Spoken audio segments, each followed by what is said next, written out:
Well, the first thing you have to do is inspire the organization to change. Just like a community, just like anything, when you got to make big changes, everybody's going somewhere that's a little bit frightening. You're going to compromise on some things. You're going to do some things you maybe didn't think you would. So it takes leadership. So how do you do that?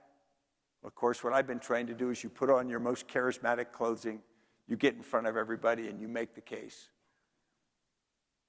You've listened to me speak for a little while now. You know how my force reacted.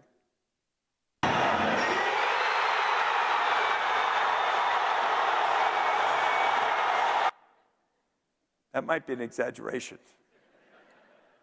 Actually, from where I stood, it looked a lot like this. I mean, they have locked shields and said, General Stan, we are not changing. And I started to hear some interesting things. One of the first things I heard was, it's working so far, so why change? We're doing really well. And I pointed out, we're losing the war.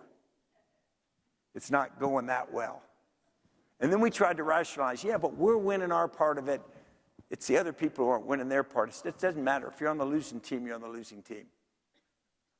We got to change. And then the next one came down. You'd hear people say, well, what if it doesn't work? I said, there's risk in everything. And if you're in combat and the enemy shoots artillery or mortar fires at you, at some point they get it right and they hit where you are. And when that happens, you should move. Seems self-evident.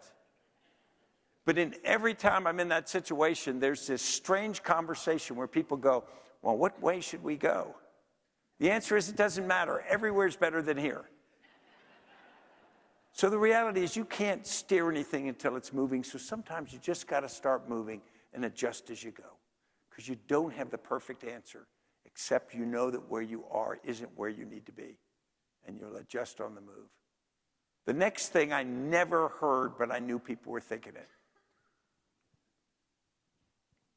What's it mean to me, the individual? And you say, well, that's disloyal or that's self-centered. No, that's human.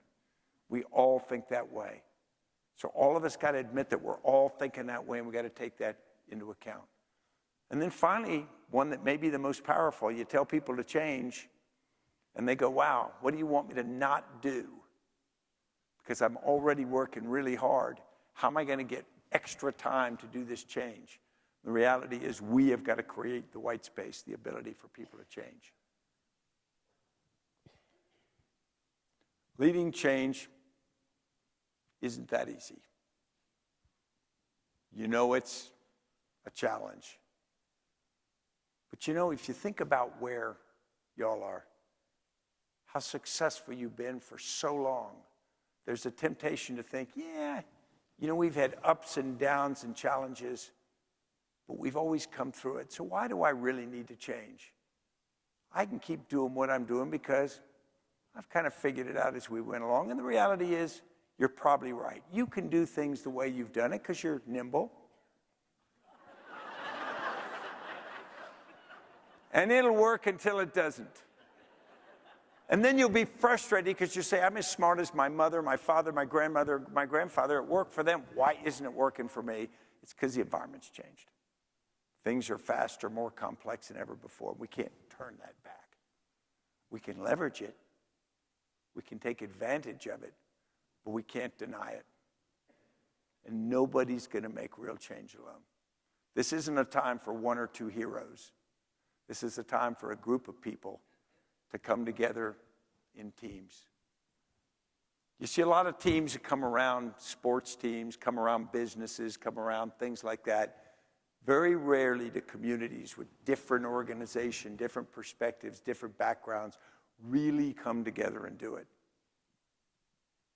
But I think that's the difference between one that really does something amazing and one that muddles along.